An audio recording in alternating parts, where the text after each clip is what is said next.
How to install Startup Show on Firestick. Now, there's going to be a bit of a bunch um, steps for you to be able to complete this whole process.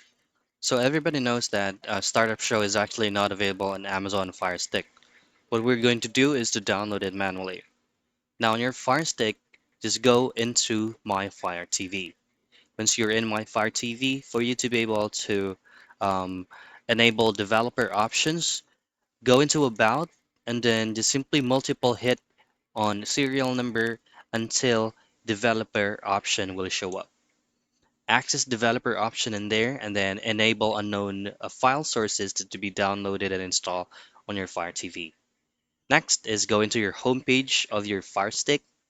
Use the search option, the search box, and on the search box type in downloader.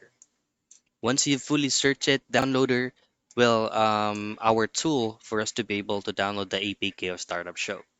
Now go back into the specific site where you will be copying and pasting the sources that you will have to use on Startup Show. Just simply use this one here as his link. That's going to be startup-show.tv.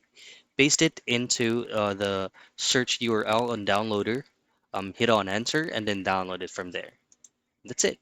That is how you install Startup Show on Firestick.